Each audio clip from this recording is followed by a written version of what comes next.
Yo le digo, Bolivia es un estado plurinacional porque tiene una variedad de culturas y también tenemos la misma cosa en el tema de paisajes, es una variedad. Tenemos junglas, tenemos desiertos y tenemos lagunas altiplánicas, entonces es una... No episódio de hoje, começaremos nossa jornada em Salinas de Garcia Mendonça, capital da província de Ladislão Cabreira. Mas não se engane, trata-se de uma pequena e uma pacata vila no sudoeste da Bolívia, da região do Altiplano. É um ponto estratégico, já que fica entre o Salar de Uyuni ao sul e o Salar de Coipás ao norte, dois pontos bastante visitados. Ainda assim, conhecer a vila foi uma completa surpresa para a gente, isso porque a gente não pesquisa com detalhes os lugares que a gente quer ir, apenas coordenadas e algumas informações básicas. Então, quando a gente enfim chegou na vila, que a gente se deparou com o tamanho, foi um pouco surpreendente. Viemos para cá porque queríamos acessar o Salar de Uyuni por cima, por Coqueza, enquanto o tradicional é fazer isso por Uyuni, ao leste. A gente só não sabia o que nos aguardava no caminho.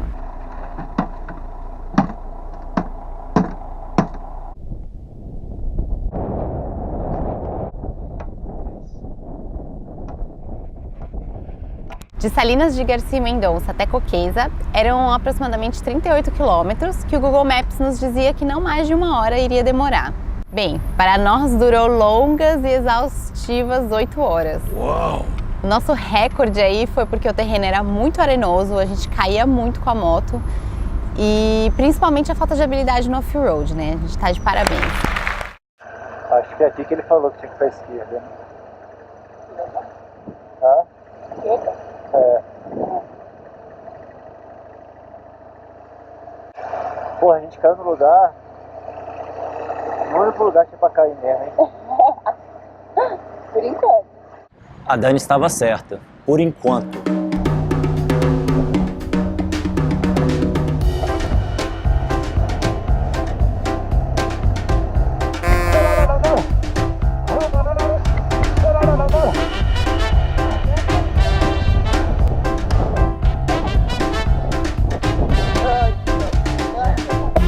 Bem, para falar a verdade, era a 4ª vez que a gente estava rodando numa pista não pavimentada e minha primeira vez que eu estava pilotando em areia. E a experiência não foi muito boa.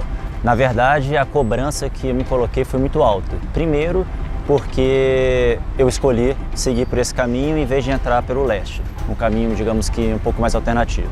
Segundo, por colocar a Dani nessa situação. Tudo bem, não era nada demais também, a gente não corria nenhum risco de vida, nem nada nesse sentido.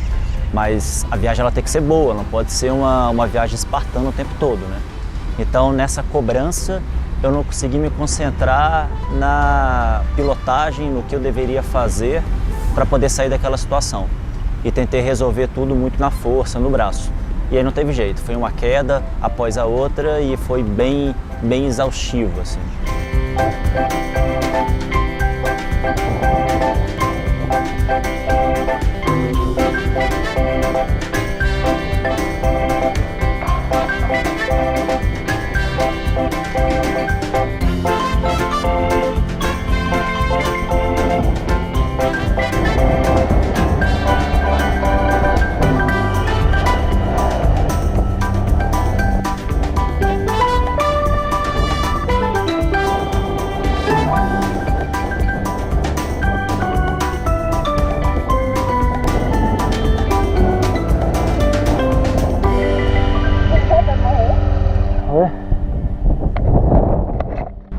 De queda em queda, nossa energia ia se esgotando. Nas primeiras vezes, a gente até conseguia levantar Jabiru com facilidade. Depois, tinha que tirar toda a bagagem para levantar a moto, recolocar a bagagem, andar uns 30 metros, cair de novo, tirar a bagagem, levantar Jabiru, colocar a bagagem.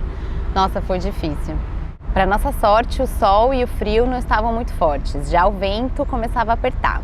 A gente tomava umas rajadas de vento com areia e sal, que deixava a gente até desnorteado. A gente teve que parar, meio que se esconder do vento numa vilinha fantasma, que depois de uns minutos por ali, pensando se a gente cozinhava ou não, a gente viu que não era assim tão fantasma. Chegou uma senhora, um senhorzinho e uma criança e nos convidaram para cozinhar dentro da casa deles, porque era tanto vento que a gente não conseguia nem deixar o fogareiro aceso.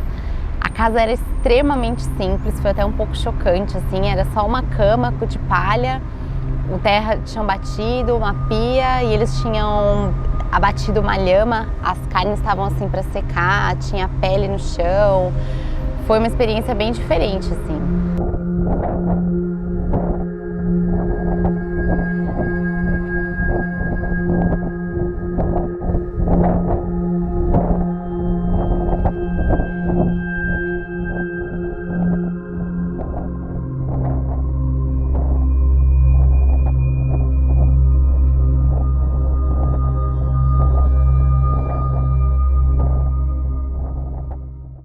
Nos informamos com essa família a respeito do caminho para se chegar em Coqueza.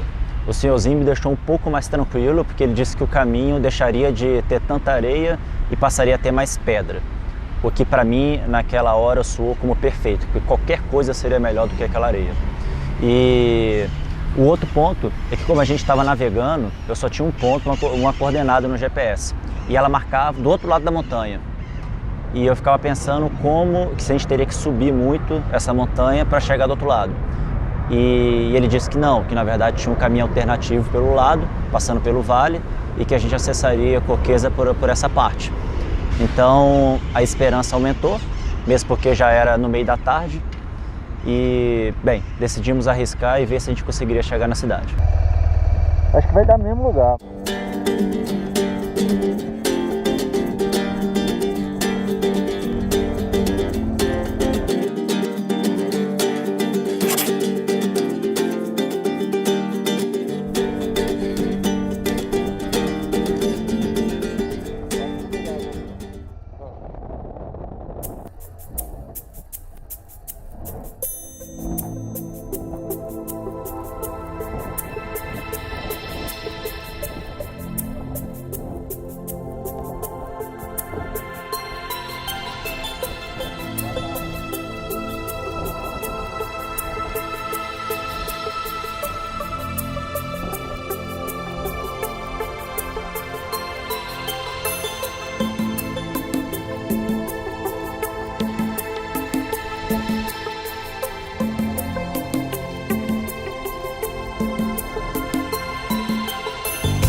Quando a gente finalmente conseguiu chegar em Coqueza, a gente encontrou a casa de uma senhora que recebe turistas para nos hospedar.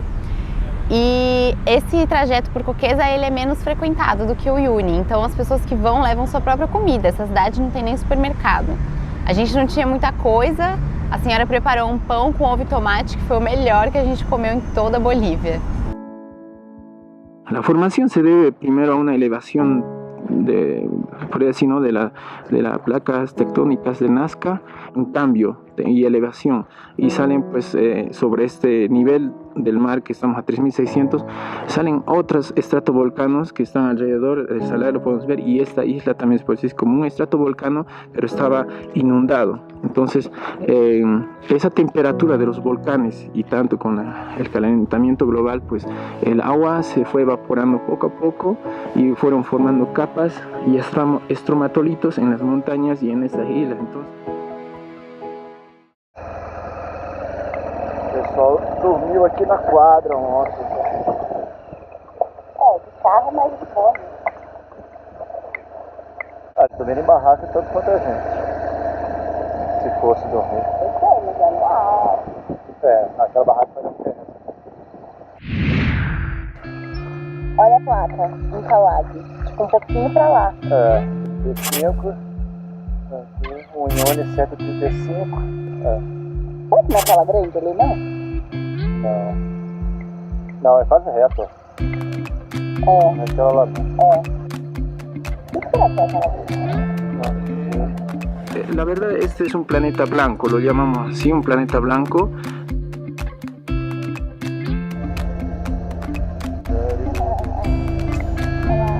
Olha o cheiro de sal. É por aqui que o pessoal foi. Essa rota aqui, ó. Olá, Sal! Beleza, hein?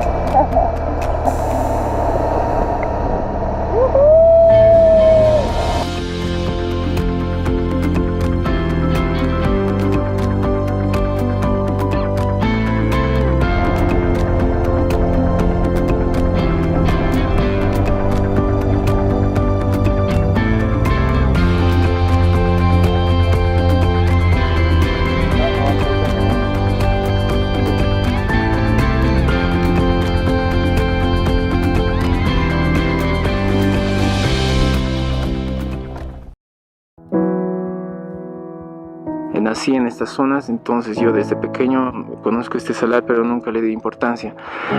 Cuando tenía mis 7 años ya empezaron a ver turistas en esta zona y pues ellos venían con regalos, lapiceras, cuadernos para los niños, y ahí fue cuando aprendí a cepillarme los dientes. Ellos trajeron pasta dental, lo que aquí no se conocía. Lo que ofrecemos aquí en el salar es vivir la experiencia de conocer el salar más grande del mundo, que está a unos 12.000 kilómetros cuadrados.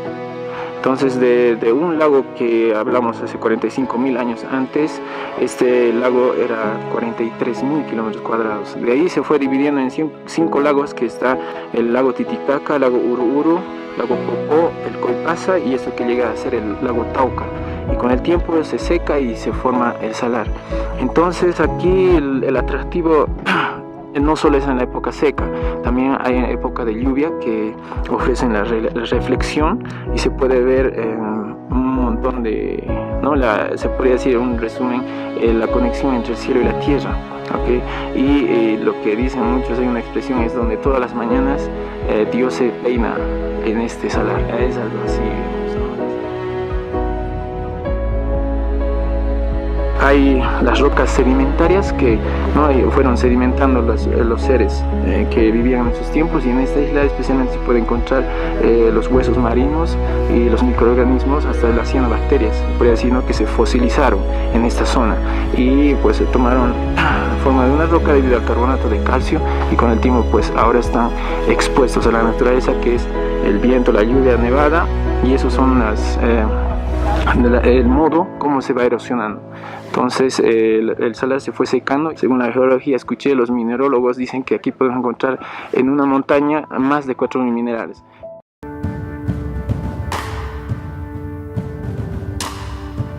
Juntos, tudo de sal.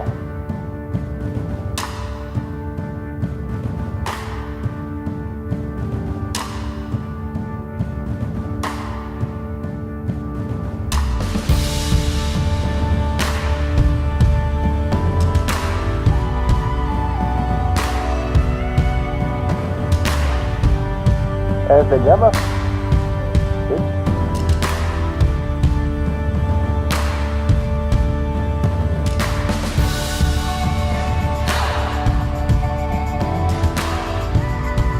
O cachorrinho simpático, parece que ele vai levantar e bater. Ela é gostosa.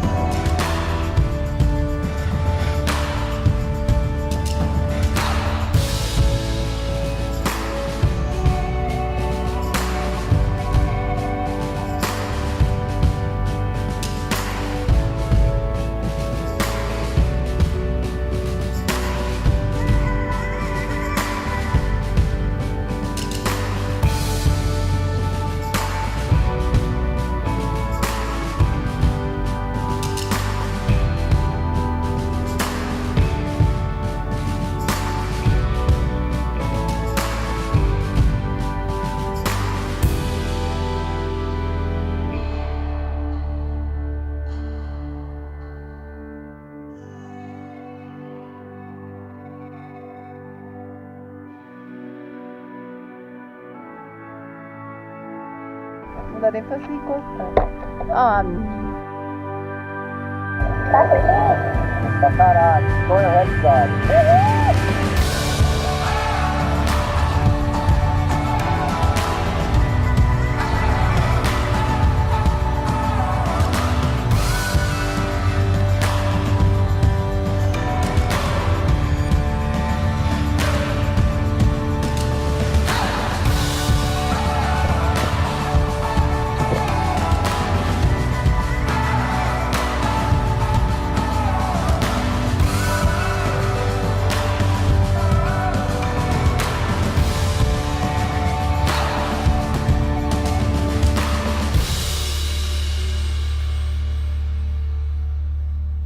Sales del salar, sí, después salir del salar es todavía tierra hasta llegar a Colchane. Sales de Colchane, el pueblo de Colchane, hasta Uyuni es asfalto.